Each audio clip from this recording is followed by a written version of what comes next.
Señoras y señores, muy buenas tardes. Hace su ingreso a la sala el señor presidente del Poder Judicial, doctor César San Martín Castro.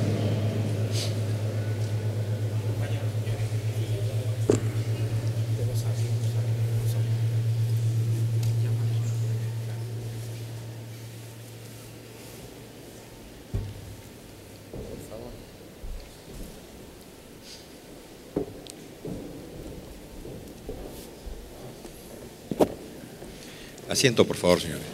Asiento, gracias.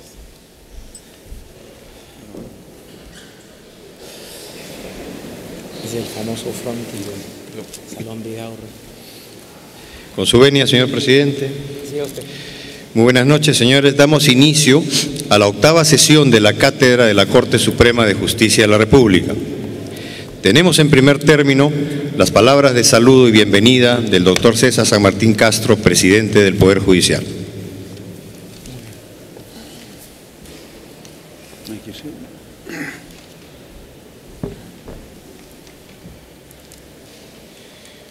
Buenas tardes, señor doctor don Nicolás Pérez Sola, secretario general de la Universidad de Jaén. Señor doctor don Gerardo Ruiz Rico Ruiz, catedrático de la Universidad de Jaén.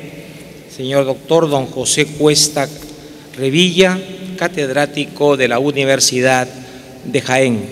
Ingeniero Gonzalo García Núñez, presidente del Consejo Nacional de la Magistratura. Señor juez decano de la Corte Suprema de Justicia de la República y miembro del Consejo Ejecutivo del Poder Judicial, señores jueces de la Corte Suprema de Justicia, señor presidente del Fuero Militar Policial, señores magistrados, señor jefe del gabinete, señores de la Presidencia del Poder Judicial, dignas autoridades civiles y militares, señores magistrados del Tribunal Constitucional, señoras y señores jueces, amigos todos. Hoy día culminamos la octava sesión de la Cátedra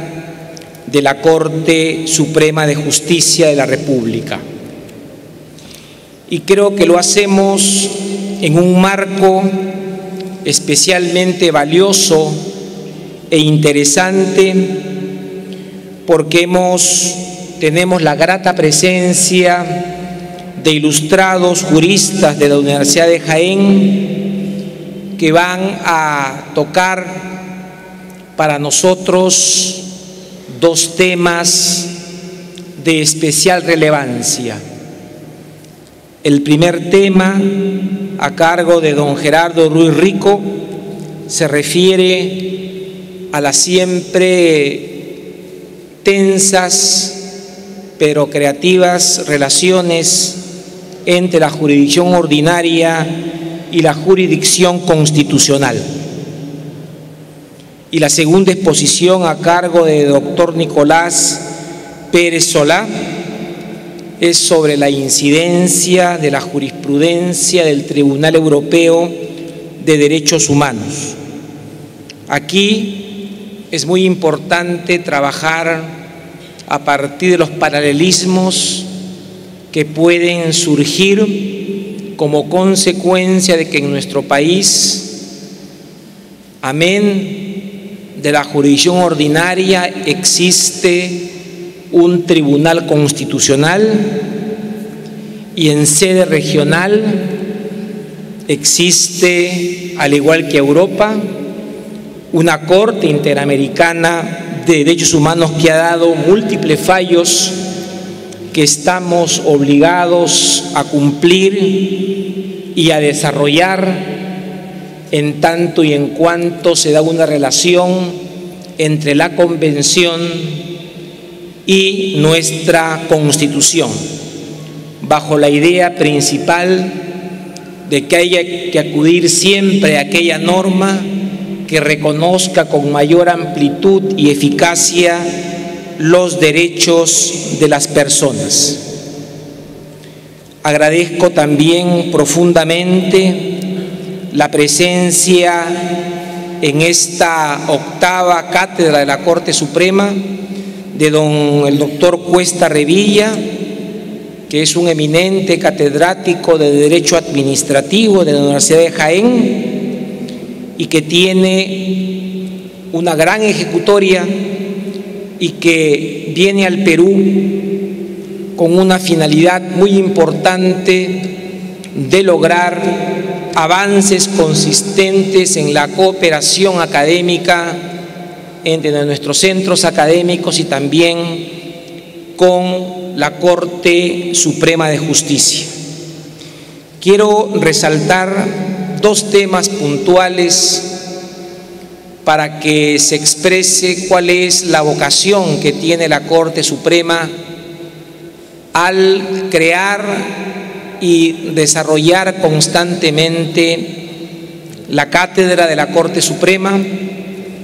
y sobre todo cuáles son las tareas que en lo inmediato,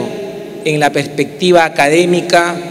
tenemos presente, más aún con la presencia de tan ilustres juristas. Como sabemos, el objetivo principal de la cátedra de la Corte Suprema es generar, como lo estamos haciendo, un espacio de reflexión sobre temas fundamentales. Y en este caso hemos creído conveniente estudiar el tema de la jurisdicción ordinaria y la constitucional y por otro lado el tema de la jurisprudencia que dimana o emana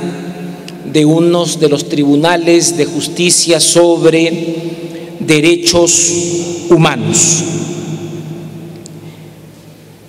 Y desde luego, ¿quién no podrá decir que se trata de temas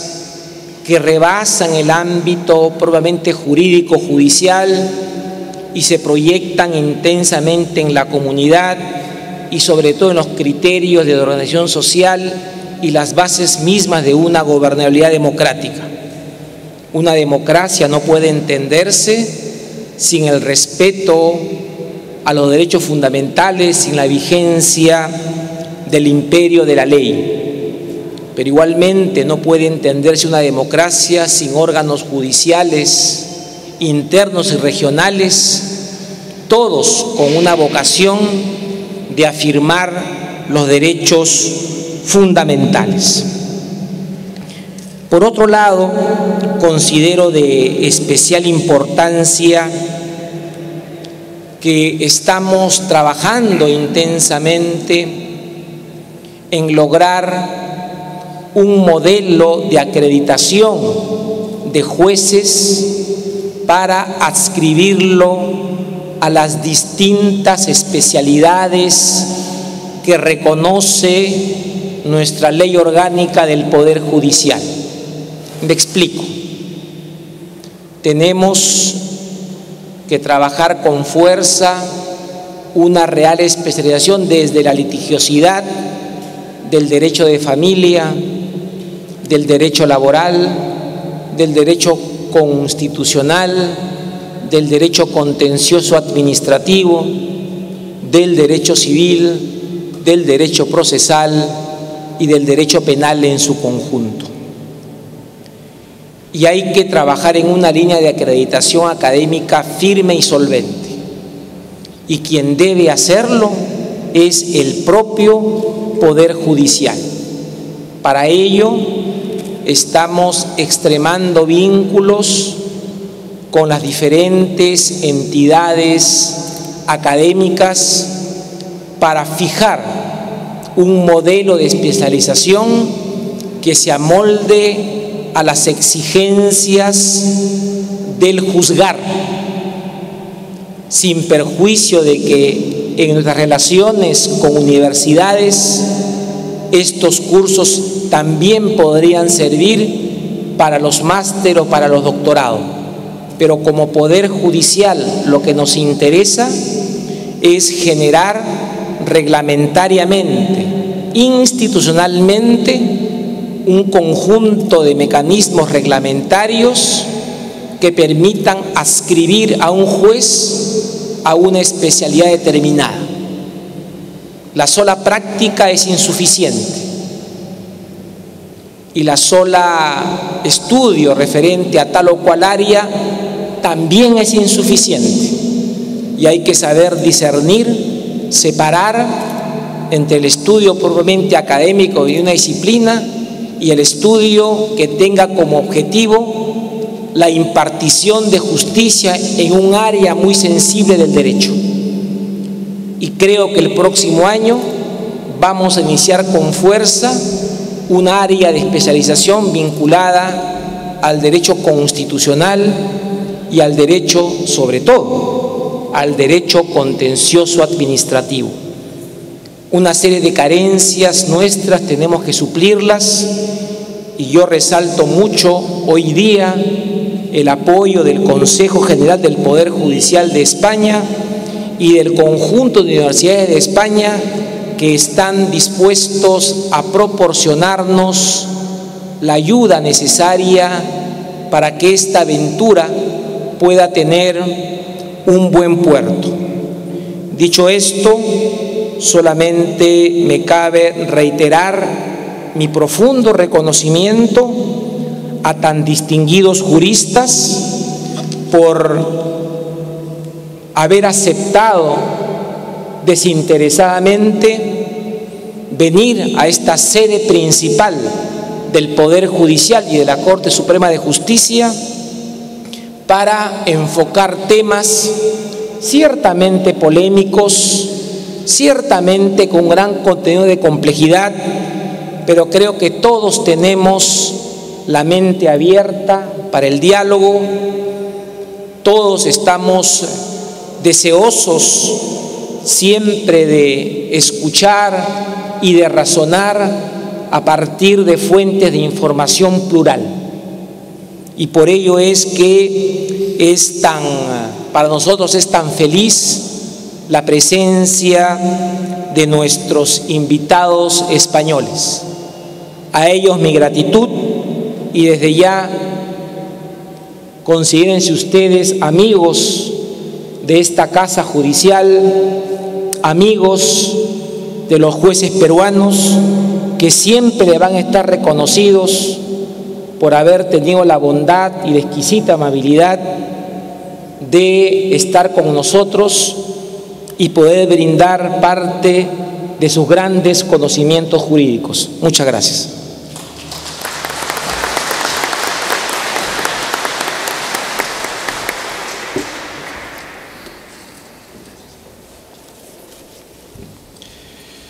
Daremos ahora lectura a un breve resumen del currículum vitae del doctor Gerardo Ruiz Rico Ruiz, catedrático de Derecho Constitucional de la Universidad de Jaén, España. El doctor Ruiz Rico nació en Granada el 5 de enero de 1960. Es licenciado en Derecho y Premio Extraordinario de Licenciatura en la Universidad de Granada. Asimismo, es doctor en Derecho y catedrático de Derecho Constitucional en dicha casa de estudios. Se ha desempeñado como director de la Fundación Tres Culturas del Mediterráneo, vicerrector de la Universidad de Granada para el campus universitario de Jaén, subdirector y director del Colegio Universitario de Jaén y director del Departamento de Derecho Público y Derecho Privado Especial en la Universidad de Jaén. Algunas de sus principales publicaciones son Los principios rectores de la política económica y social, el Estatuto de Andalucía, el Parlamento, la forma de gobierno en Andalucía, tendencias y evolución del sistema parlamentario autonómico,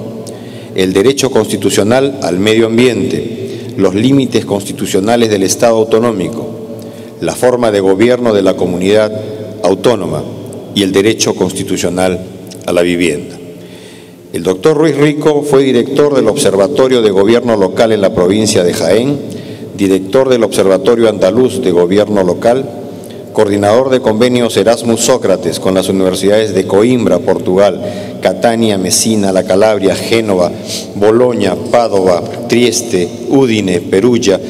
Dundee, Glasgow en Gran Bretaña, Nancy en Francia, así como director responsable de la Red Temática Internacional de la Agencia Española de Cooperación Internacional sobre la descentralización política y administrativa en España y Latinoamérica.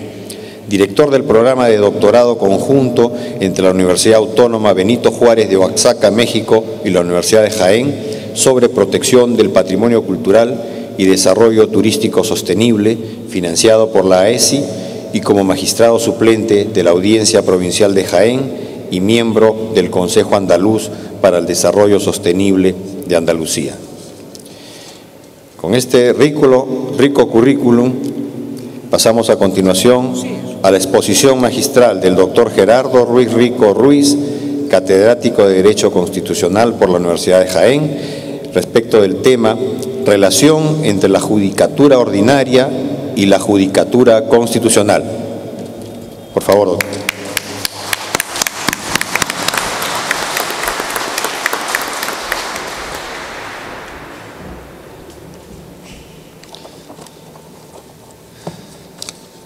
Buenas tardes, excelentísimo señor presidente del Poder Judicial de Perú, ilustrísimas autoridades, señoras y señores, también queridos colegas de las universidades peruanas. Bueno, en primer lugar quiero expresar en mi nombre y también en el nombre de mis compañeros el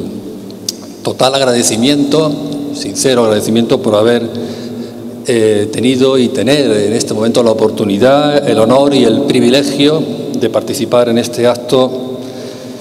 en un lugar que por primera vez visito. Es la primera vez que visito Perú y realmente estoy impresionado en todos los sentidos, no solo por la hospitalidad y por la belleza humana de su gente, sino también por la capacidad que ponen de manifiesto instituciones como el Poder Judicial peruano en el ámbito de la formación de sus jueces y magistrados. Como señalaba anteriormente el presidente, el señor doctor César San Martín, estamos iniciando una vía de cooperación que yo creo que en el futuro pues dará sus frutos para contribuir desde España y desde Perú a la formación y al aprendizaje de jueces y magistrados de este país, con la participación, como se ha dicho igualmente, del Consejo General del Poder Judicial y de una serie de universidades fundamentalmente ubicadas en la región de Andalucía a la que pertenece la provincia de Jaén y la universidad en la que trabajo. Impresionado también por el escenario donde se va a desarrollar esta conferencia. Un humilde profesor universitario pretende únicamente impartirles una lección. Decir lección magistral es siempre un poco pretencioso. Las lecciones magistrales las imparten los auténticos maestros del derecho y en este caso del derecho constitucional. Yo me considero simplemente un buen profesor universitario encargado de la docencia de mis estudiantes y de la investigación. Desde este punto de vista voy a tratar un tema que seguramente a ustedes les importa, les implica y les interesa, que es el de las relaciones entre el Poder Judicial, entre la justicia ordinaria y la justicia constitucional. Pero sobre todo lo voy a centrar en ese ámbito compartido que es ni más ni menos que el de la protección de los derechos constitucionales.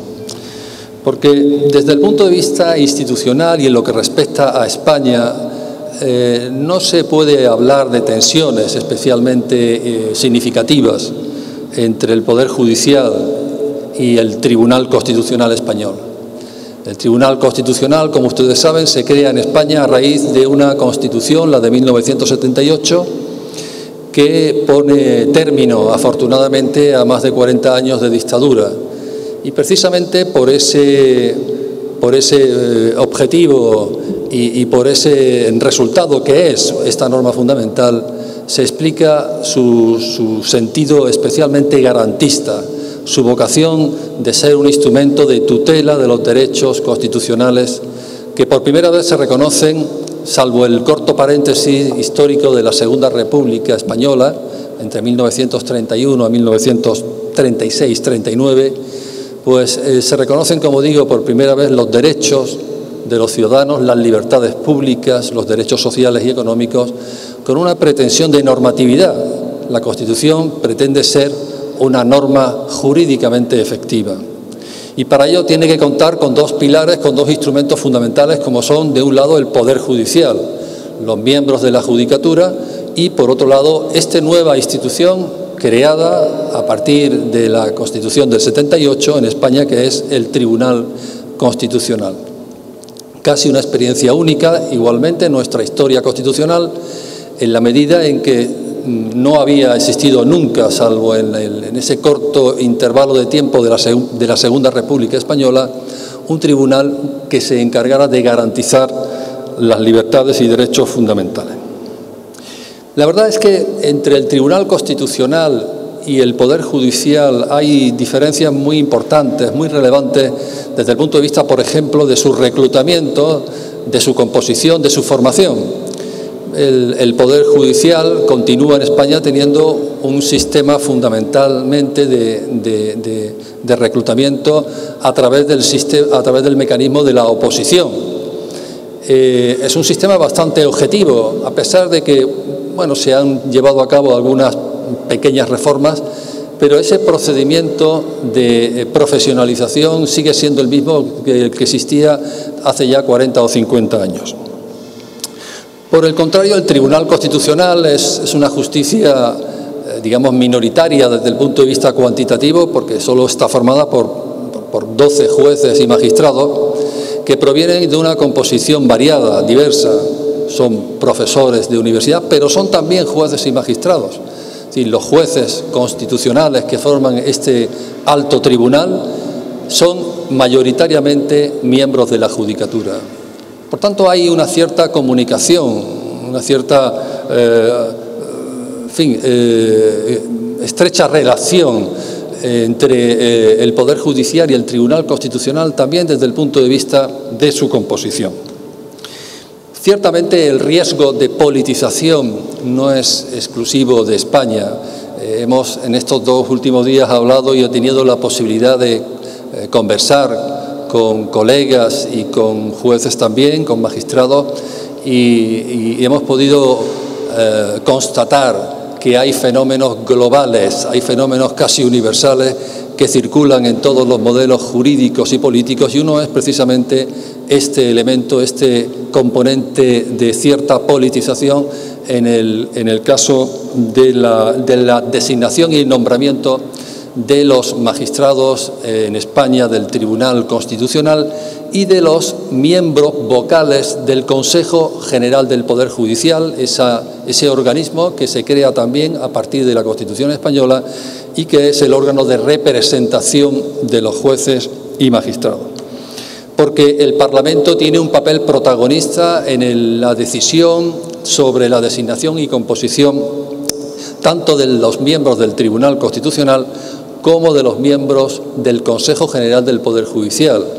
Son decisiones que requieren mayorías, podríamos decirlo así, hipercualificadas. No basta una mayoría absoluta, son mayorías de 2/3, es decir, necesitan inevitablemente el acuerdo mayoritario en el caso español, de las 2 grandes fuerzas políticas de ámbito nacional. Ese riesgo de politización, desgraciadamente, en los últimos años se ha hecho más evidente aún, tanto en el Tribunal Constitucional como en el Consejo General del Poder Judicial. Es decir, es una enfermedad casi común a ambas instituciones. Quizá, no obstante, la mejor forma de superar ese peligro de excesiva politización sea la toma de decisiones correctas, adecuadas, ajustadas a derecho, razonables, constitucionalmente legítimas. Creo que eso es el elemento fundamental para que una institución se pueda validar frente a la sociedad para la que cumple una función constitucional. Centrándonos un poco más en el tema y teniendo en cuenta que no dispongo de demasiado tiempo para que mi compañero, el profesor Pérez Sola, también tenga la posibilidad de darles cuenta del tema que tiene asignado, voy a empezar por hacer una afirmación que en la doctrina constitucional española es prácticamente mayoritaria o unánime. El Poder Judicial es el garante natural de los derechos fundamentales, de los derechos constitucionales de los ciudadanos. Es el garante, es el instrumento de protección lógico, natural y mayoritario en la defensa de los derechos fundamentales. Como digo, la Constitución española es un texto constitucional especialmente garantista. Esto se explica básicamente por unas circunstancias políticas e históricas. Después de más de 40 años de dictadura, en la transición política española, la Constitución representaba una forma de superar una época en donde no se habían respetado las libertades y los derechos. Se creía entonces en lo que hemos también llamado en España el poder taumatúrgico de la Constitución, el poder de obrar milagros. La transformación política, social, jurídica y económica. Y ciertamente, en buena medida, la Constitución ha cumplido con esas expectativas. La Constitución del 78, esta Constitución democrática, ha permitido ser el motor de un cambio en todas las esferas, como he dicho antes, de la sociedad y de las propias instituciones. Este Poder Judicial, sin embargo, es la función de la defensa de los derechos y de protección de los derechos en el marco y en el contexto de un modelo de control de constitucionalidad que se denomina concentrado. Como ustedes saben, es un modelo que ya se diseñó en los años 20 del siglo XX por Hans Kelsen y que ha tenido una proyección importante en el continente europeo, en la Europa continental. España introduce un modelo de control de constitucionalidad, de justicia constitucional concentrada, pero al mismo tiempo otorga a los jueces un papel fundamental, un papel importantísimo en la defensa de la Constitución. Así pues, no se trata, por tanto, de un modelo de control de constitucionalidad puro, concentrado, porque tenemos y cuenta con rasgos muy característicos del modelo difuso, del modelo que se implanta en su momento en los Estados Unidos y que también tiene proyección sobre otro ámbito de los modelos constitucionales. No obstante, aunque, como digo, es un modelo mixto, digámoslo así, los jueces ordinarios, la justicia ordinaria, no puede dejar de tomar en consideración la doctrina que emana de las sentencias del Tribunal Constitucional en materia de protección, de tutela de los derechos y libertades. Esta es una cuestión irrefutable sobre la que no cabe discusión alguna. El Tribunal Constitucional no puede revisar en España las sentencias judiciales que tienen firmeza, que son firmes, pero la doctrina del Tribunal Constitucional influye de manera decisiva en la interpretación que hagan los jueces ordinarios de las leyes conforme al texto constitucional.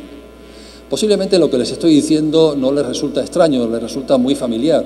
Evidentemente, en este mundo global, la circulación de los modelos constitucionales, jurídicos,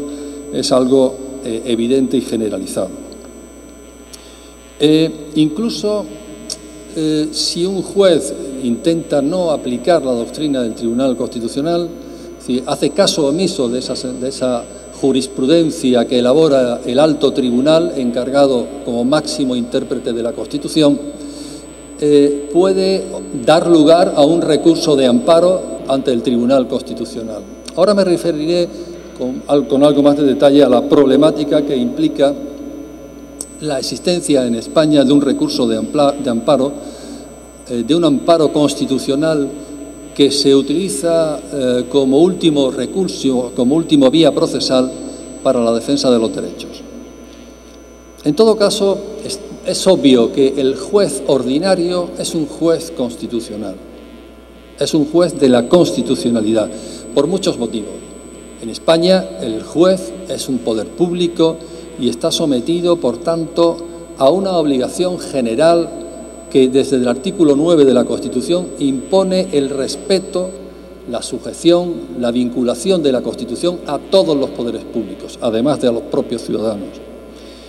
Como consecuencia de esa obligación, de ese mandamiento constitucional, los jueces tienen que aplicar la Constitución en su tarea diaria como jueces ordinarios, aplicadores del derecho, del ordenamiento jurídico. A la hora de aplicar el ordenamiento jurídico, tienen la obligación necesariamente de interpretarlo conforme a los mandatos, a las reglas y a los derechos y libertades constitucionales, sin dejar de ser jueces de la legalidad. La Constitución española reafirma también este sentido de sometimiento del juez a la ley, a la legalidad, que resulta siempre una obligación primaria, porque los problemas de rango constitucional, de naturaleza constitucional, no están en la vida cotidiana profesional, en la tarea, en la función que de manera cotidiana desarrollan los jueces y ordinarios. Los problemas de constitucionalidad que se le plantean a estos se presentan de manera esporádica. Por lo tanto, el sometimiento a la ley es una obligación también marcada explícitamente en nuestra Constitución. Pero, al mismo tiempo, el juez ordinario en España se enfrenta a un problema que, paradójicamente, nace y tiene su origen en el reconocimiento de un derecho fundamental, el derecho fundamental a la tutela judicial efectiva. La tutela judicial efectiva se reconoce en la Constitución de 1978 como un derecho fundamental, no como un simple principio enclavado en la Constitución, en aquellas reglas o artículos relativos al Poder Judicial y al funcionamiento del Poder Judicial, sino que la tutela judicial se enmarca dentro de los derechos fundamentales y libertades públicas. Y esto tiene unas implicaciones muy importantes para la función judicial. Es un derecho fundamental, por tanto, que tiene un ámbito de protección específico, excepcional, en el recurso de amparo. Todos los derechos fundamentales en nuestro país, en España, se encuentran tutelados por un recurso de amparo ante el Tribunal Constitucional. Por tanto, la violación de las garantías procesales, de las normas de procedimiento por un juez ordinario puede dar lugar a una violación de esa tutela judicial, a la creación de una situación de indefensión y de ahí directamente a la presentación potencial de un recurso de amparo ante el Tribunal Constitucional. Pero al mismo tiempo, después abordaremos un poco más en detalle también este tema,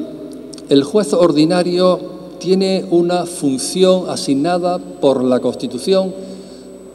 que comparte con el Tribunal Constitucional en el objetivo de la protección de los derechos fundamentales. La Constitución española crea lo que nosotros denominamos un amparo judicial ordinario. Un amparo judicial ordinario. Este amparo es un procedimiento, dice la Constitución, preferente y sumario que resuelve el juez cuando cualquier justiciable, cualquier ciudadano considera que se ha producido una lesión en uno de sus derechos fundamentales. Generalmente también las lesiones en los derechos fundamentales proceden de los actos de las administraciones públicas. De ahí la importancia que tiene la jurisdicción contencioso-administrativa. Y dentro de la jurisdicción contencioso-administrativa y en la ley que regula esta jurisdicción en España, se ha llegado a crear este amparo judicial ordinario como una especialidad del procedimiento contencioso administrativo común. Es un amparo que requiere unas condiciones. No se puede interponer ese amparo judicial en la vía contencioso administrativa de cualquier forma y ante cualquier posible infracción administrativa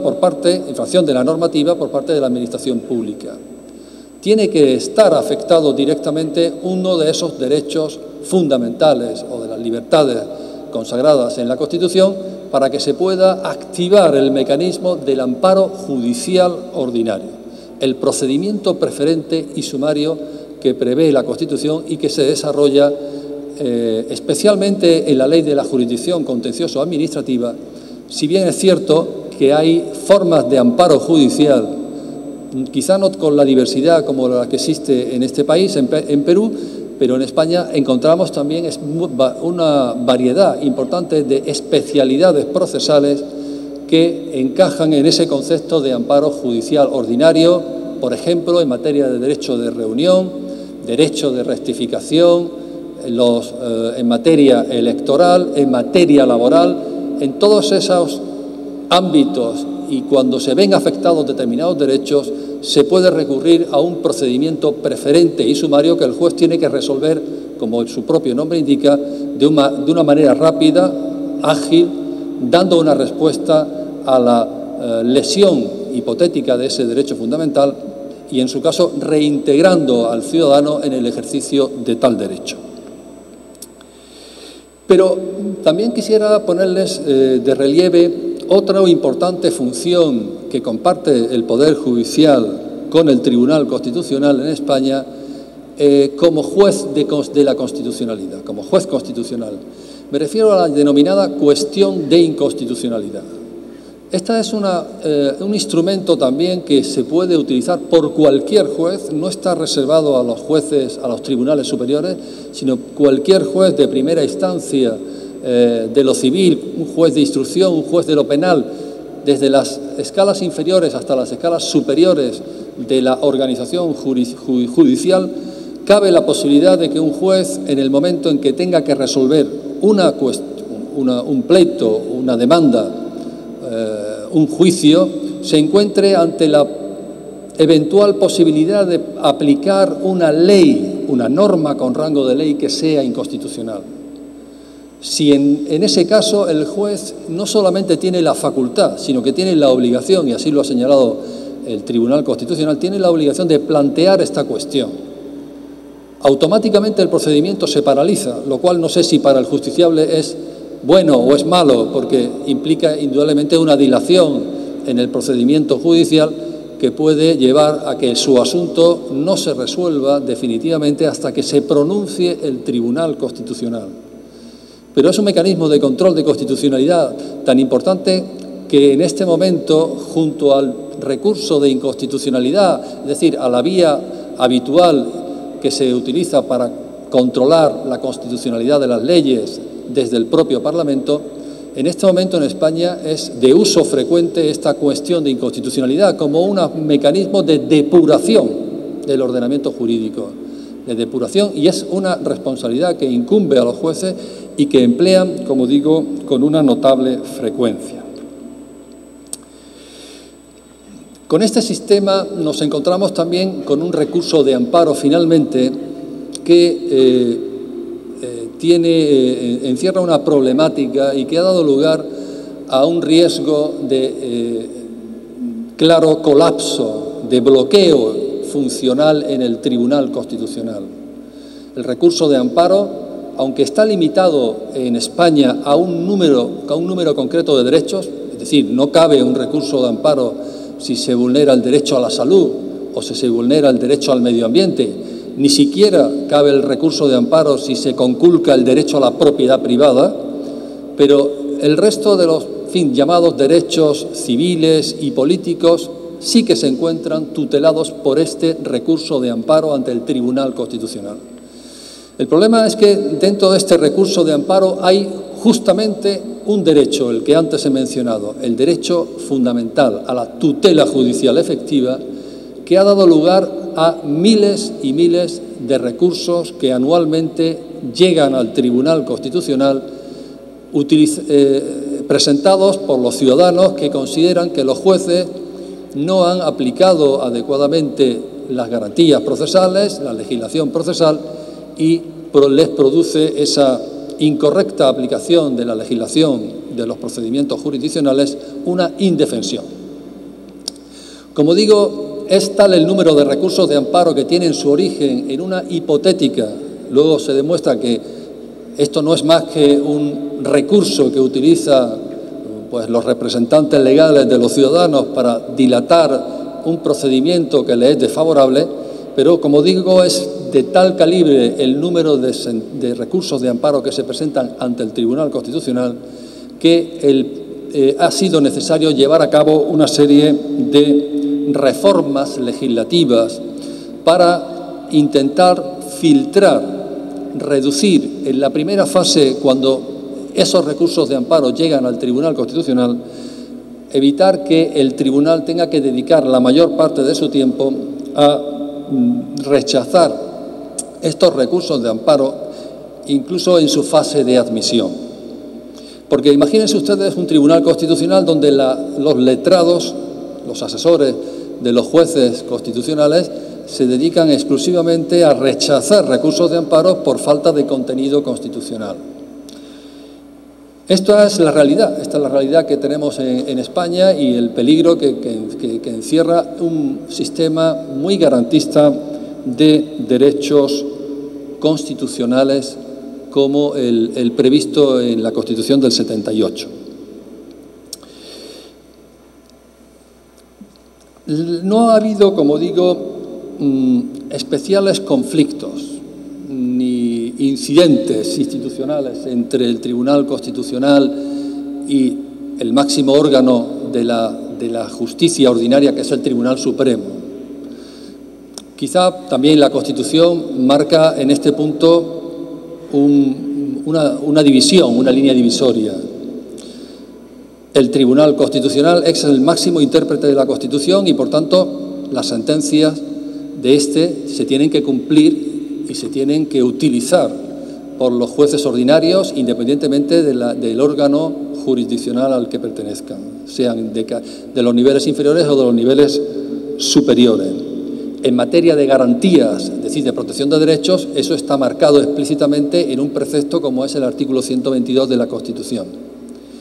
Sin embargo, es cierto que el Tribunal Constitucional, y me parece que he sentido ya alguna conversación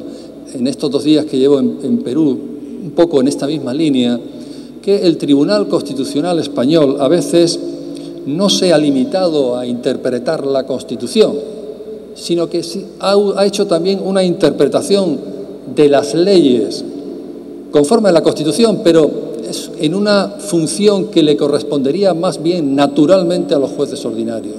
Es decir, ha traspasado en ocasiones la función de juez de la constitucionalidad para convertirse en un juez de la legalidad,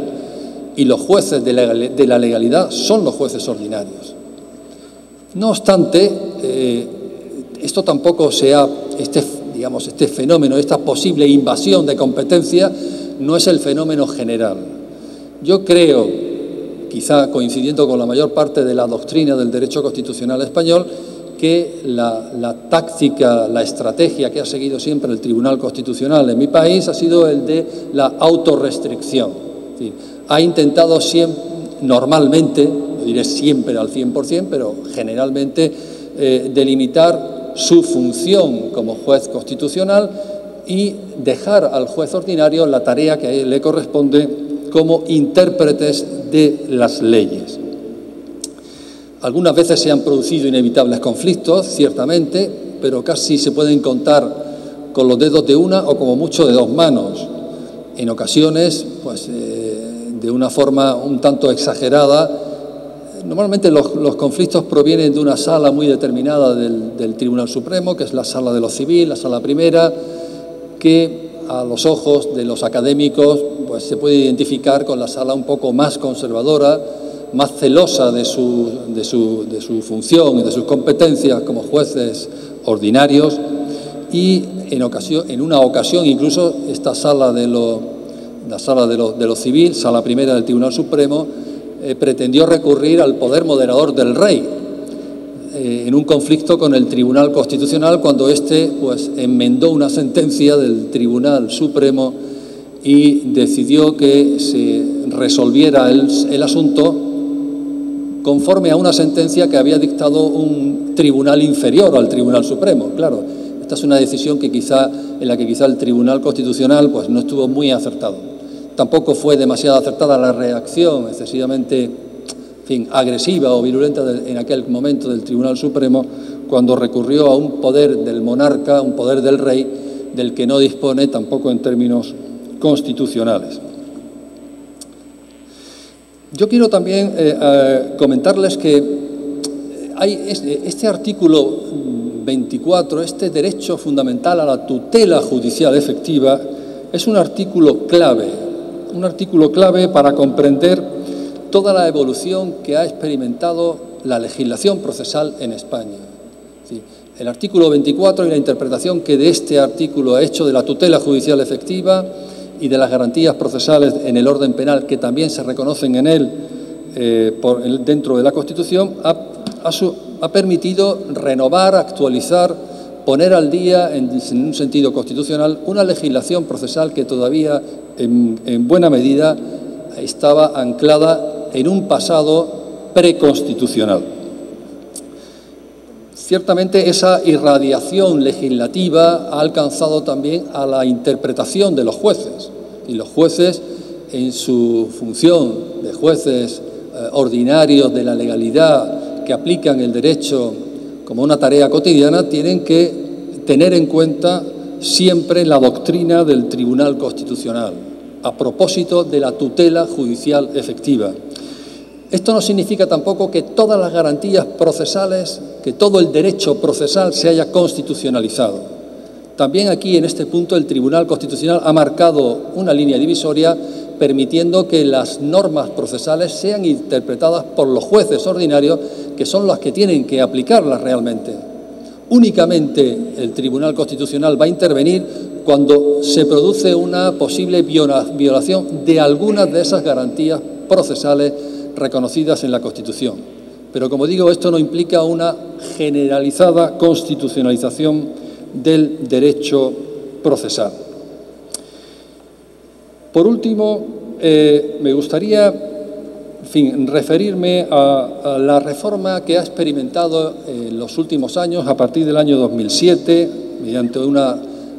ley orgánica que modifica algunos artículos de la ley que regula el Tribunal Constitucional, el amparo. A partir de ahora, como les decía y les anticipaba, va a ser muy difícil que los ciudadanos puedan llegar al Tribunal Constitucional a través de un recurso de amparo. Se habla, y creo que es correcta la expresión, de objetivación del recurso de amparo. El constituyente español en 1978, en ese ánimo de garantizar a toda costa los derechos y libertades, diseñó un recurso de amparo muy subjetivo, pensado en la utilización individualizada del recurso de amparo como un mecanismo de defensa, de protección de un ciudadano que se ve enfrentado a la administración pública, a un organismo público que vulnera uno de sus derechos constitucionales. Estaba pensado para una defensa individualizada, pero ha sido tal el número de recursos de amparo y sigue siendo tan excesivo el número de amparos que llegan al Tribunal Constitucional que necesariamente las reformas legislativas que se han ido produciendo desde el 88 hasta el año 2007 en la ley que regula el Tribunal Constitucional han ido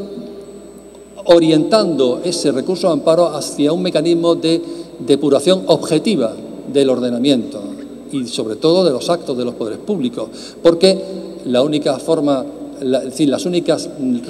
disposiciones que se pueden recurrir en amparo son disposiciones reglamentarias. En España no hay un recurso de amparo contra las leyes. El juez ordinario, si se encuentra, como decía anteriormente, con una ley inconstitucional, tiene que proceder a plantear la cuestión ante el Tribunal Constitucional. No cabe la posibilidad de ningún amparo judicial ordinario en materia por violación de una ley. Es decir, son normas reglamentarias, son disposiciones jurídicas administrativas o simple vía de hecho, actos de los poderes públicos, los que pueden dar lugar a un recurso de amparo. Pero, como digo, esta objetivación del recurso de amparo, a mi juicio, va a suponer una disminución en los niveles de protección constitucional de los derechos. Porque en este momento el Tribunal Constitucional español solamente va a aceptar aquellos amparos que tengan lo que dice en este momento la ley del año 2008, especial trascendencia constitucional. Es el modelo americano, es el certiorari americano, el writ certiorari americano, que se importa y que se aplica en este momento en el amparo constitucional español. La especial trascendencia constitucional, pero claro, este concepto ya es en sí mismo indeterminado, ambiguo. Para intentar concretarlo, el legislador se refiere a que el recurso de amparo tiene que tener una importancia para la interpretación de la Constitución o la aplicación y la general eficacia de la Constitución o para la determinación del contenido y alcance de los derechos fundamentales. Eso es la especial trascendencia constitucional. Solamente se admitirán recursos de amparo si el Tribunal Constitucional considera que pueden ser especialmente importantes para una aplicación, aclaración de los artículos de nuestra norma fundamental. En todo caso, tampoco estas referencias legislativas aclaran del todo y, digamos, delimitan la potencial y excesiva discrecionalidad del juez constitucional, del Tribunal Constitucional, a la hora de admitir o rechazar los recursos de amparo. Y para ello el propio Tribunal Constitucional ha hecho una aclaración de los términos de la ley, de los términos de esa especial trascendencia constitucional, y ha ido tasando toda una serie de motivos que encierran igualmente al final un cierto nivel de imprecisión, de indeterminación, con lo cual nunca un ciudadano va a saber del todo y exactamente cuándo el Tribunal Constitucional va a admitir un recurso de amparo. Si bien es cierto que la tendencia que anuncia y que se ha impuesto a partir de esta reforma legislativa es la de que el recurso de amparo va a ser un mecanismo objetivo de control de constitucionalidad y no un instrumento de protección individual del que dispongan los ciudadanos. Quizá de esta forma y con el paso del tiempo los abogados que representan a los justiciables no puedan aconsejar tan fácilmente como lo han hecho hasta ahora el plantear a sus representados recursos de amparo con una finalidad puramente dilatoria. Quizá sea así, aunque quizá como una forma también de alargar el procedimiento que les es desfavorable, seguramente lo seguirán haciendo. Concluyo con algunas consideraciones que en cierto modo ya he hecho, pero recapitulando que entiendo que las relaciones entre el Poder Judicial y el Tribunal Constitucional son generalmente pacíficas, son unas relaciones aceptablemente buenas en un plano institucional como en un plano también funcional, salvo contados puntuales incidentes que se producen, como se producen normalmente entre el resto de las instituciones del Estado. La lógica de nuestro modelo de control de constitucionalidad sigue aplicando el principio de jerarquía en la interpretación de la Constitución y haciendo del Tribunal Constitucional el máximo intérprete cuyas sentencias, cuya doctrina se proyecta sobre el conjunto de instituciones estatales, incluidas el Poder Judicial. El sistema quizá no es del todo perfecto, aunque yo creo que ha funcionado hasta este momento razonablemente bien. Posiblemente ha funcionado bien sobre la base de la responsabilidad, de la recíproca responsabilidad de jueces constitucionales y de jueces ordinarios. Muchas gracias.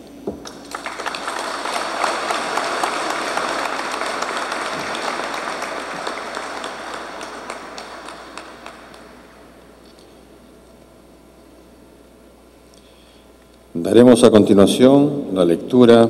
de un breve currículum del doctor Nicolás Pérez Sola, secretario general de la Universidad de Jaén, en España. El doctor Pérez Sola nació el año 1960 en Granada. Es licenciado en Derecho por la Universidad de Granada y doctor en Derecho egresado de la misma Casa de Estudios.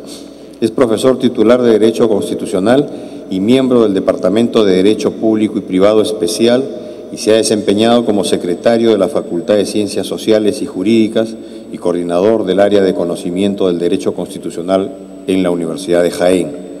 En la actualidad tiene reconocidos 18 años de investigación y 20 años de docencia que ha impartido en licenciaturas, doctorados y maestrías. Sus principales monografías son la regulación constitucional del referéndum, régimen jurídico de los espacios naturales y la regulación del derecho de asilo y refugio en España, así como diversos capítulos de libros colectivos y artículos de revistas jurídicas nacionales y extranjeras. Sus principales libros colectivos son Principios y Derechos Constitucionales de la Personalidad, su proyección en la legislación civil, Inmigración e Integración de los extranjeros en España, Estudios de Derecho Ambiental, Constitución y Cultura, y ha participado como ponente en congresos nacionales e internacionales e impartido docencia en las universidades italianas de Bolonia, Calabria, Messina, Cassino, Udine y Padua. También ha realizado estancias docentes e investigadoras en la Universidad Abdelmalek Sadi de Marruecos, UNAM de México, así como en la Universidad Nacional Mayor de San Marcos del Perú. A continuación, invitamos al doctor Nicolás Pérez Sola, secretario general de la Universidad de Jaén, para disertar sobre el tema la incidencia de la jurisprudencia del Tribunal Europeo de Derechos Humanos. Doctor Pérez Sola.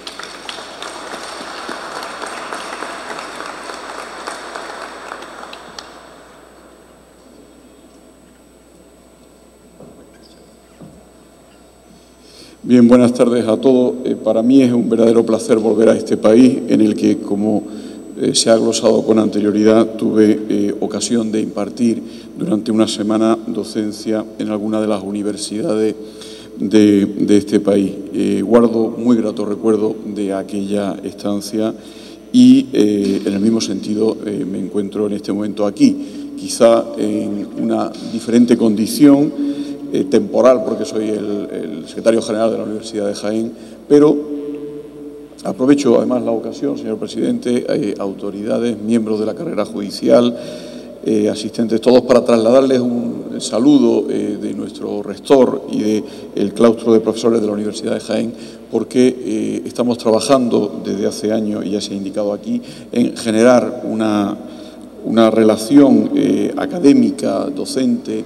entre universidades de este país y la Universidad de Jaén, y en este caso también pues aprovechar para generar esta nueva colaboración en formación de jueces en materias específicas de derecho constitucional y de derecho administrativo. Me corresponde hacer una breve referencia al sistema que se instauró por el Convenio Europeo de Derechos Humanos y a cómo en la actualidad se percibe en el ámbito estrictamente jurídico de garantía y de protección de los derechos este sistema que interpreta y aplica el Tribunal Europeo de Derechos Humanos en un contexto quizá cada vez más complejo, pero a la vez en un contexto en el que hay una mayor circulación, una mayor comunicación, una mayor integración de operadores que interpretan, garantizan y defienden los derechos humanos. En concreto, recuerdo brevemente que todos los estados democráticos de Europa se han dotado en sus cartas constitucionales de declaraciones de derechos, de instrumentos que garantizan estos derechos, bien a través de la justicia ordinaria, bien también con un sistema de justicia constitucional, y cómo sobre esos mecanismos de garantía de los derechos se ha articulado en el ámbito internacional, pero en el espacio de Europa, el sistema del Convenio Europeo de Derechos Humanos.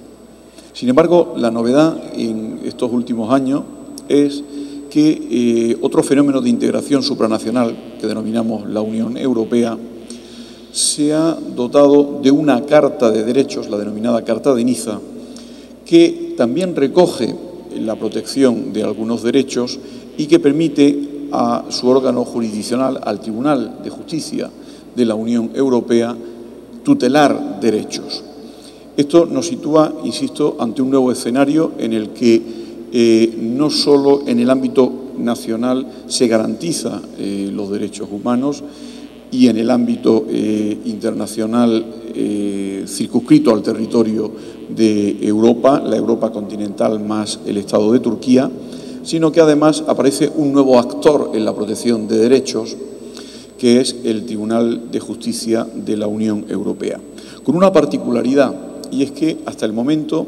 las altas partes contratantes que se han comprometido al respeto, a la observancia, al cumplimiento del Convenio Europeo de Derechos Humanos han sido los Estados, en la actualidad 47 Estados. Sin embargo, la última modificación de trascendencia, de importancia, que se ha producido en el sistema del Convenio Europeo de Derechos Humanos, que se contiene en el protocolo número 14, habilita, faculta, facilita, así como el último tratado en vigor de la Unión Europea, el Tratado de Lisboa, prevén la posibilidad de que la propia Unión Europea se incorpore como otra alta parte contratante al sistema del Convenio Europeo de Derechos Humanos. Y esto, en un futuro no muy lejano, quizá permita incluso que un ciudadano de la Unión Europea pueda acudir al Tribunal Europeo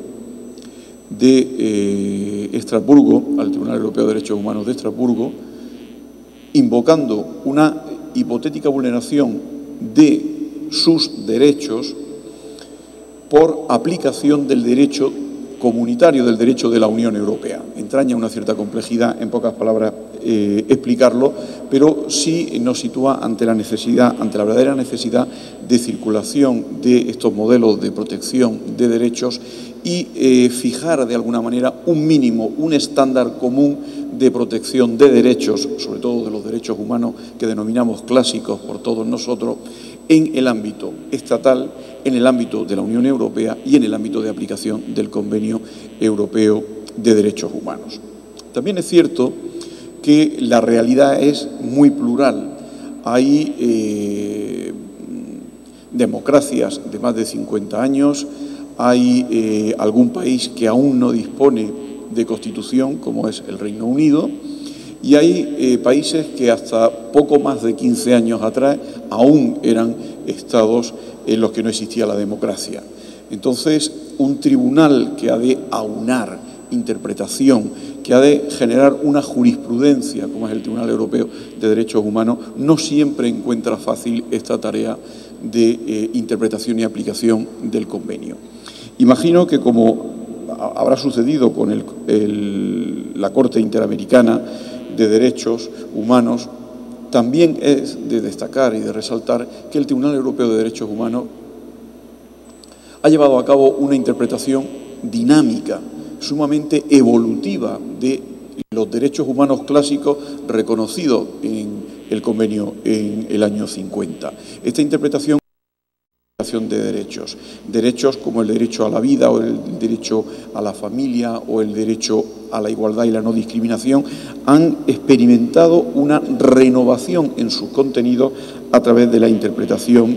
de la jurisprudencia del Tribunal Europeo de Derechos Humanos. Por tanto, este sistema, que nosotros denominamos sistema convencional, es un sistema que, basado en los estados democráticos, basados en la idea de la dignidad y el libre desarrollo de la personalidad de los ciudadanos,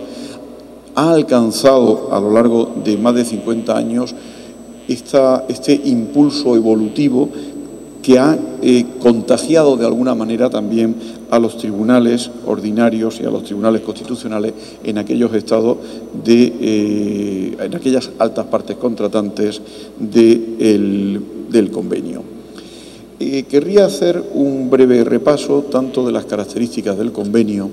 como de los derechos reconocidos en el convenio, así como quizás detenerme un instante en el derecho probablemente que tiene más enjundia, el derecho al proceso debido, que es básicamente el derecho más invocado por las personas que acuden al Tribunal Europeo de Derechos Humanos. En cuanto a las características del sistema, queda dicho que 47 Estados miembros, 47 altas partes, en el año 1950 firmaron en Roma este convenio. Este convenio se puso en marcha, entró en vigor en el año 1953 y consta de un articulado y de 14 protocolos que se han ido incorporando a lo largo de los años. El valor de estos protocolos es diverso porque en algunos casos afecta a derechos, como después indicaré, pero en otros casos estos protocolos han servido para transformar considerablemente el funcionamiento, sobre todo el transcurso procesal de la persona ante el Tribunal Europeo. En concreto, el convenio número 9 fue el que permitió que directamente el ciudadano pudiera acudir al Tribunal Europeo de Derechos Humanos. Hasta entonces solo lo podían hacer las altas partes contratantes, los Estados. El protocolo número 11 posibilitó una agilización en el mecanismo de funcionamiento, suprimiendo competencias cuasi jurisdiccionales que estaban residenciada en otras instituciones del Consejo de Europa, como la Comisión o el Comité de Ministros, y centró la labor jurisdiccional propiamente dicha en el Tribunal. Y la más reciente modificación de índole procesal del Tribunal se contiene en el protocolo 14 que entró en vigor el pasado año. Al respecto, alguna salvedad que siempre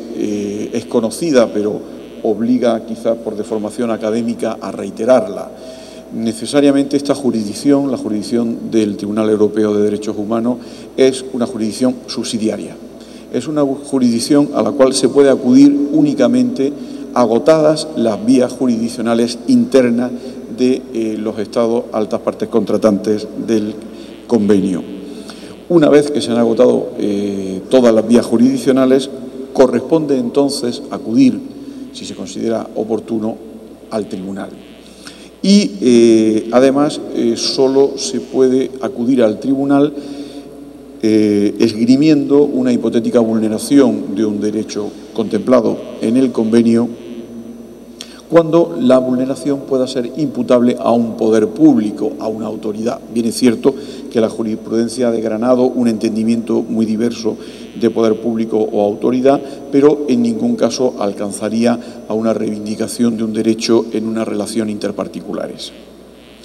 El procedimiento se plantea como un procedimiento gratuito, en el que en un momento inicial no es necesario acudir asesorado por letrado, y solo una vez que se admite la demanda correspondiente y se da conocimiento de ella al gobierno del Estado miembro, entonces sí es necesario esta representación letrada, aun cuando es posible solicitar también el denominado beneficio de justicia gratuita, esto es el asesoramiento gratuito por parte de los letrados. Adelanto el efecto del pronunciamiento del tribunal, aunque luego me detendré algo más en él, es el efecto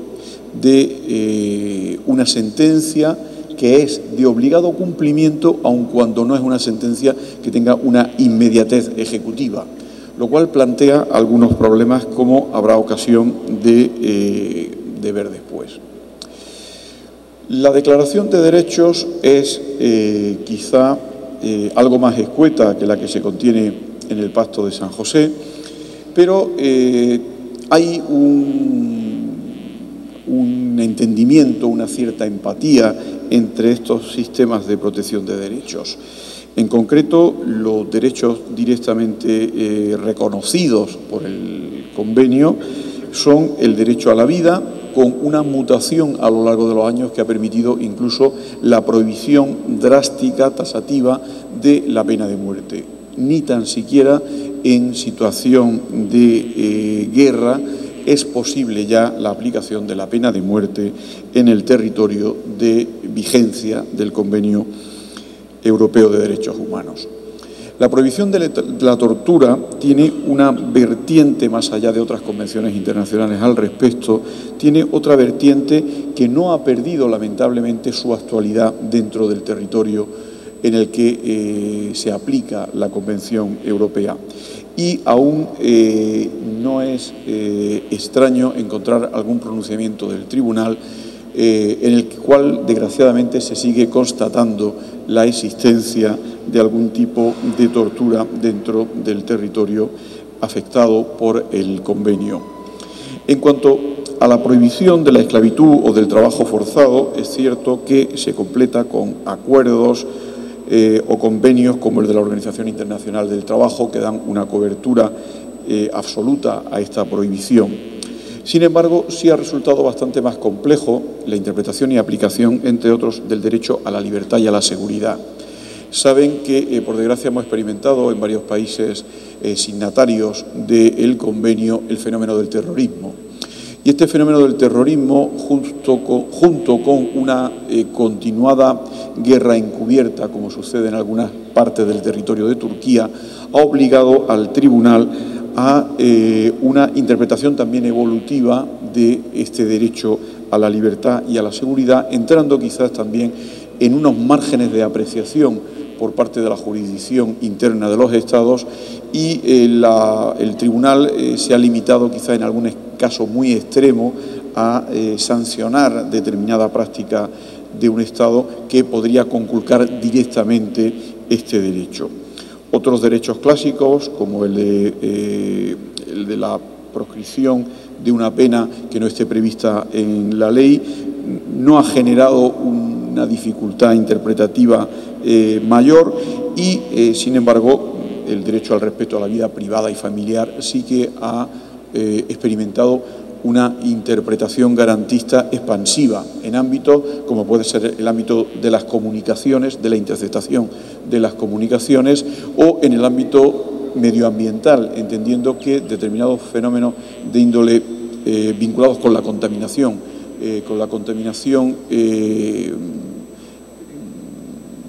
sonora, con la contaminación por residuos o por emanaciones de gases, puede constituir también una violación del derecho a la vida privada.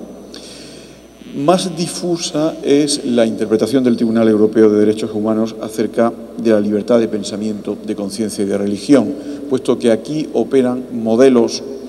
de estados confesionales, como puede ser el Estado de Grecia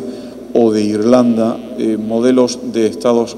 aconfesionales y modelos de estado en los que hay un reconocimiento a alguna de las confesiones religiosas dentro de la aconfesionalidad del Estado. Entonces, en esta materia sí, quizá la jurisprudencia del Tribunal es un poco más difusa en la medida en la que se reconoce que cada Estado pues, tiene pleno derecho a instaurar, en su caso, una religión oficial o, en su caso, a declararse como un Estado aconfesional. Sí siguen planteando problemas la libertad de expresión, la libertad de reunión y de asociación,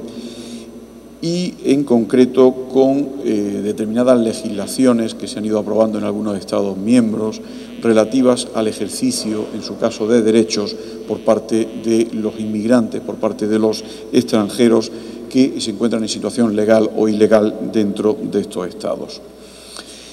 Otros derechos que han sido objeto de una reinterpretación pueden ser, por ejemplo, la prohibición de la discriminación. Es difícil pensar hoy día que pueda existir una discriminación real de las personas dentro del territorio de aplicación del Convenio Europeo de Derechos Humanos. Sin embargo, sorprende cuando en los medios de comunicación se tiene conocimiento a través de ellos de discriminaciones o de persecuciones, como puede ocurrir aún hoy en día en Rumanía con la población de origen étnico romaní o gitano, y en este contexto el Tribunal mantiene una jurisprudencia constante. Sin embargo, más allá de la Declaración de Derechos, sí plantea el propio convenio algunos aspectos en su regulación enormemente llamativos. De una parte, la posibilidad de que casi todos los derechos que son reconocidos en el convenio puedan ser objeto de suspensión. Bien es cierto que esta suspensión debe de ubicarse en tiempo de guerra o cuando suceda algún peligro público que pueda amenazar a la vida de la nación. Pero junto a esta previsión de la suspensión en el ejercicio del derecho, también se prevén restricciones específicas, como pueden ser las restricciones a la actividad política de los extranjeros o como puede ser la prohibición en el abuso del derecho o incluso que todas las limitaciones al ejercicio de los derechos a su vez sean objeto de un entendimiento muy restrictivo. En todo caso, hay derechos que no admiten posibilidad alguna de suspensión. El derecho a la vida, la prohibición de la tortura y de las penas y tratos inhumanos y degradantes, la prohibición de la esclavitud, la necesidad de la legalidad penal, así como el derecho al non bis in idem. Sin embargo, y abordo ahora una cuestión especialmente compleja, el propio Tribunal se ha encontrado con supuestos en los que le ha resultado muy difícil resolver determinadas demandas por hipotética vulneración de derechos y ha acuñado, entre otros elementos de interpretación, de un lado, el principio de la disponibilidad de un cierto margen de apreciación por parte del Estado y, por otro lado, la proporcionalidad, lo que denominamos en Europa el juicio de proporcionalidad. Avanzando un poco más en lo que puede significar este margen de apreciación y en lo que puede significar también la proporcionalidad, hay algunas afirmaciones contundentes por parte del Tribunal Europeo de Derechos Humanos que nos pueden ayudar a entender en qué casos el Tribunal entiende que una restricción a algunos de los derechos reconocidos en la Convención puede adecuarse al sistema del Convenio Europeo de Derechos Humanos. Siempre y cuando esta injerencia por parte del Estado, esta suspensión o limitación o restricción de los derechos esté prevista en la ley. Esta es una condición sine qua non. Ha de estar prevista en la ley esta posibilidad de restricción, ha de ser necesaria en una sociedad democrática y ha de tener por objeto la persecución de fines legítimos que estén previstos en el convenio. De tal manera que, resumiendo, necesidad social imperiosa y la proporcionalidad en la intervención, en la injerencia del Estado, en la restricción o suspensión del ejercicio del derecho, siempre que persigan un fin legítimo, concreto, son instrumentos interpretativos que ha ido desarrollando el Tribunal para facilitar la resolución de numerosos asuntos. Además, estos criterios, estos principios, sobre todo esta proporcionalidad entre el sacrificio impuesto a través de una restricción en el ejercicio de los derechos con la garantía o la salvaguardia, por así decirlo, y la persecución del interés legítimo de la sociedad,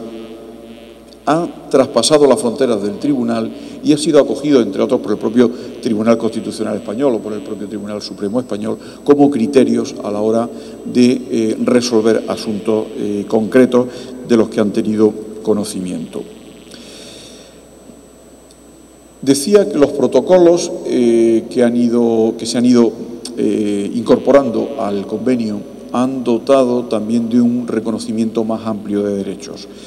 Por ejemplo, una protección específica a la propiedad, al derecho a la educación, a las elecciones libres, a la libre circulación, la prohibición de expulsión con carácter colectivo de nacionales de otros países, la abolición definitiva de la pena de muerte, como antes he señalado, la necesidad de una doble jurisdicción en materia penal o, en su caso, el derecho a no ser juzgado o castigado en dos ocasiones por el mismo supuesto. Así, enunciado de alguna forma casi telegráfica el contenido del convenio, quizá fuese en este momento interesante dar algunas pinceladas sobre el funcionamiento actual del convenio una vez que entra en vigor el protocolo número 14. El tribunal está compuesto por 47 miembros, por un miembro por cada uno de los estados, si bien se rige por este principio reiterado de independencia e inamovilidad,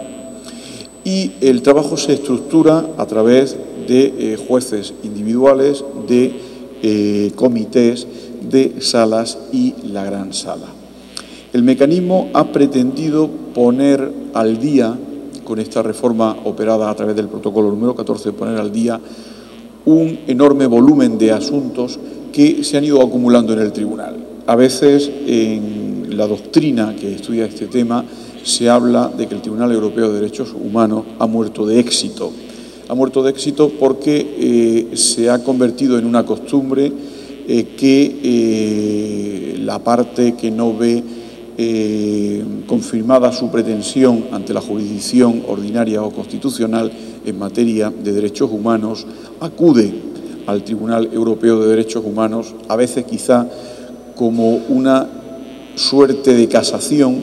que en todo caso no lo es y no está previsto para serla. Pero el tribunal ha crecido el número de demandas en los últimos 20 años hasta niveles prácticamente insostenibles y esto ha justificado la reorganización interna del trabajo del tribunal. El juez individual hace una valoración sobre la admisión del asunto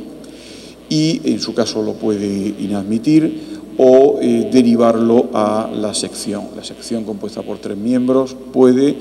si hay retirada jurisprudencia sobre el asunto, dictar una resolución o, en su caso, incluso inadmitir el asunto. Y normalmente son las salas, con una composición de 7 miembros, las que tienen conocimiento de los asuntos y dictan las sentencias. Con 2 particularidades. Cabe la posibilidad de que la sala entienda que la cuestión que se dilucida en el fondo del asunto es o se caracteriza por una especial complejidad en la interpretación y aplicación del convenio y, por tanto, eleva el asunto a la gran sala, que es una especie de formación cuasi en pleno del tribunal, o bien, aun cuando la sala del tribunal dicte sentencia, las partes pueden, en un plazo de 3 meses, solicitar que por parte de la gran sala se produzca un pronunciamiento ulterior sobre el asunto. En todo caso, y quizá también en conexión con el sistema del Pacto de San José, una vez que se alcanza la sentencia y la sentencia condenatoria, se plantea un problema de gran enjundia, cuál es la forma o el modo de ejecución, de cumplimiento de la sentencia. Porque en el fondo todos somos conscientes de un hecho cierto. Si jurisdicción ordinaria o jurisdicción constitucional no han apreciado en su ámbito interno de competencia una vulneración de un derecho humano, puede hacérsele difícil a estos órganos tener conocimiento de una sentencia del Tribunal Europeo de Derechos Humanos en el contrario sentido, en una interpretación en la que se afirma que ha habido una vulneración de ese derecho. Pero claro, más allá de dictar esta sentencia condenatoria, el Tribunal Europeo de Derechos Humanos, para el particular, para el justiciable, evidentemente hay un problema de mayor alcance y es en qué medida se puede integrar en la organización judicial del país esa declaración de vulneración del derecho humano que ha llevado a cabo la sentencia del Tribunal Europeo de Derechos Humanos. Y esto pues plantea ciertos problemas.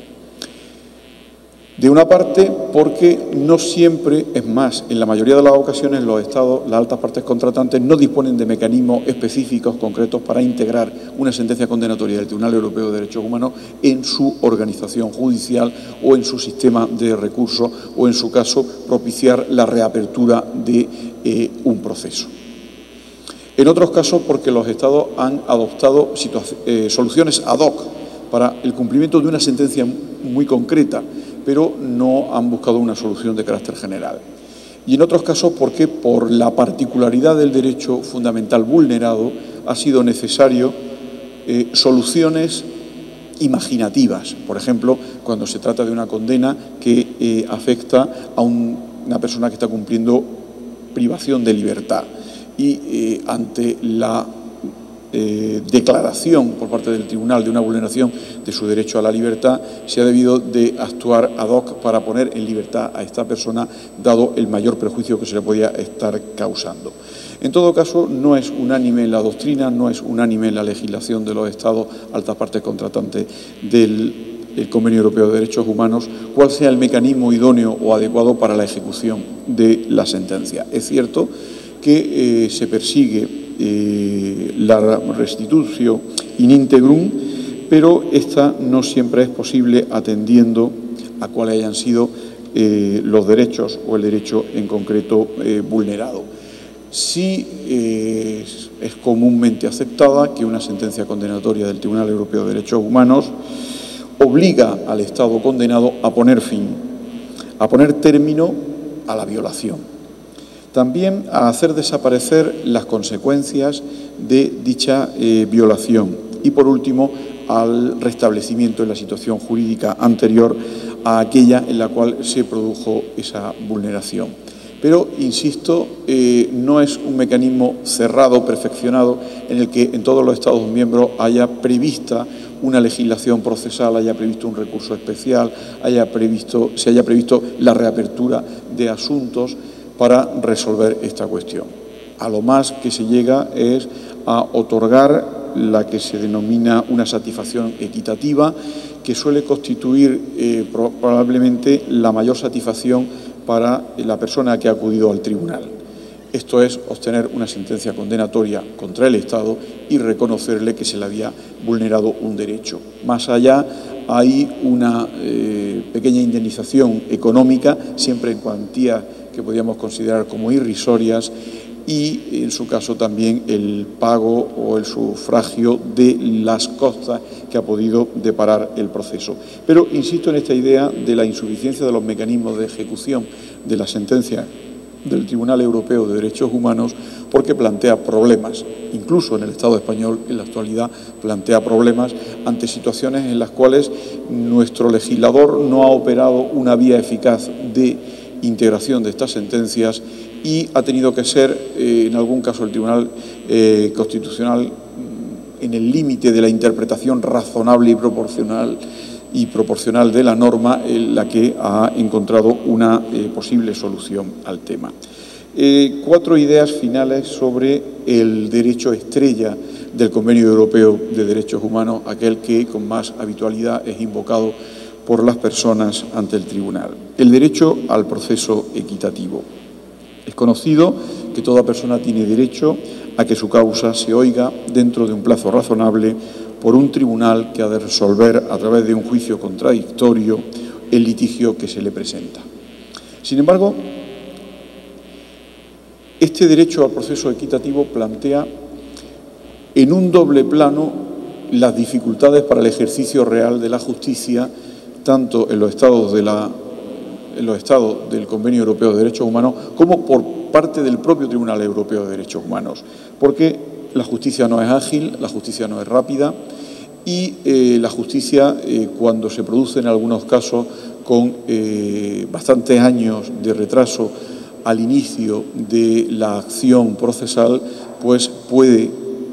resultar insuficiente. Y el Tribunal Europeo de Derechos Humanos ha condenado de forma reiterada a los Estados miembros por lo que se denomina dilaciones indebidas, retrasos injustificados. Retrasos injustificados en los que, más allá de un cumplimiento diligente de la norma procesal por parte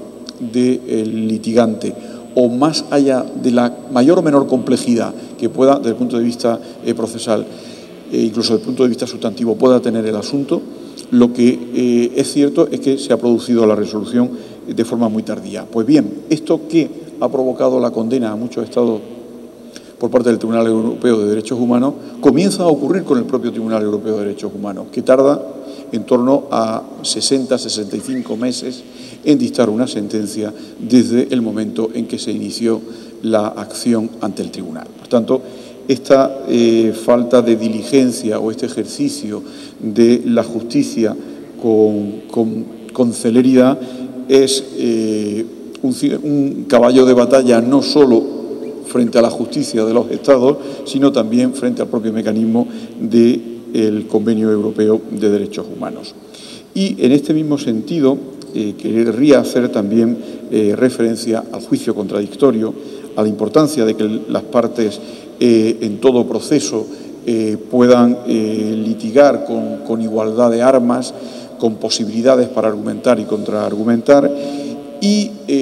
una pequeña matización que se ha producido en determinados procesos, también en procesos constitucionales, en el caso español, y es la necesidad de que en el proceso siempre exista la posibilidad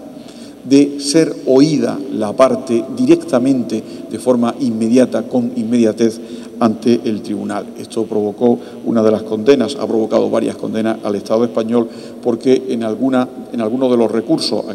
los que se ha referido el profesor Ruiz Rico no estaba contemplada la presencia y participación activa de un particular en una cuestión de inconstitucionalidad cuando ésta se planteaba ante el Tribunal Constitucional. Finalmente, el tema quizá que plantea mayores dificultades para quien no ejerce la función jurisdiccional ante un notable auditorio que sí ejerce la función jurisdiccional, el tema de la imparcialidad. El tema de la imparcialidad del juez ha dado lugar a un volumen cuantioso de sentencias del Tribunal Europeo de Derechos Humanos, donde se ha acuñado el término de la contaminación. El juez no puede estar contaminado. El juez debe de tener, no debe de tener conocimiento alguno previo del asunto y no debe tener conocimiento previo alguno de los litigantes en el proceso. Entonces, se ha construido toda una doctrina de amplio contenido y límites acerca de las máximas garantías que deben de rodear a la imparcialidad del juez. Por una simple y sencilla razón, también está de carácter pedagógico que todos entendemos. La sociedad debe de estar convencida de la imparcialidad del juez y debe de confiar en la Administración de Justicia precisamente por esa imparcialidad. Y el Tribunal Europeo de Derechos Humanos ha insistido y ha reiterado hasta la saciedad la necesidad de esta observancia de la imparcialidad. Espero con esta descripción o con este pequeño recorrido sobre la aportación que ha tenido el sistema del Convenio Europeo de Derechos Humanos a la protección de los derechos en Europa, haber podido responder a las expectativas que en su caso se esperaban de mi intervención. Muy agradecido. Muchas gracias.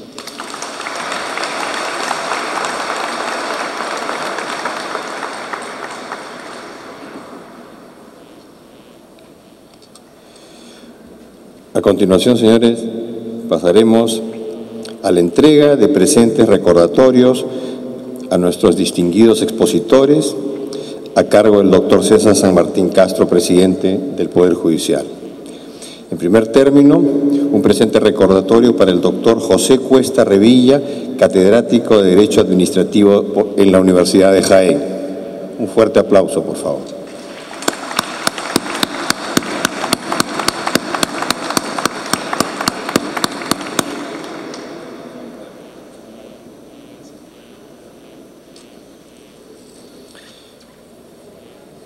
Entrega de un presente recordatorio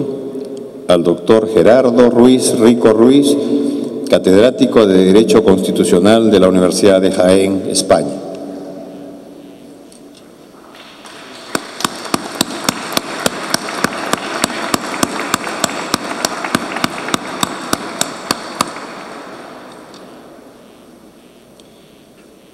Entrega de un presente recordatorio al doctor Nicolás Pérez Sola, secretario general de la Universidad de Jaén.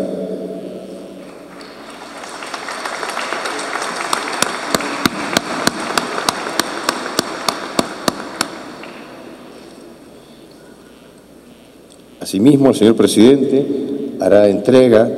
de unos libros referidos a la historia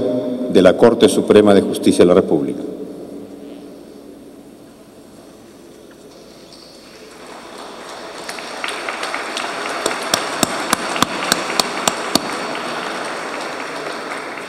Invitamos al señor presidente y nuestros distinguidos expositores a acercarse a la parte frontal del podio para la foto oficial que plasme el recuerdo de esta octava cátedra de la Corte Suprema de Justicia.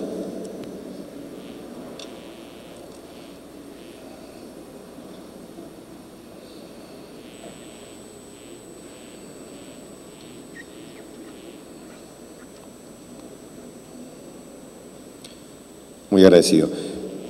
Señoras y señores, la octava sesión de la Cátedra de la Corte Suprema de Justicia de la República ha concluido. Invitamos a nuestros distinguidos asistentes a un brindis de honor que se servirá en los ambientes de este Salón Vidaurre. Muy agradecido, muy buenas noches.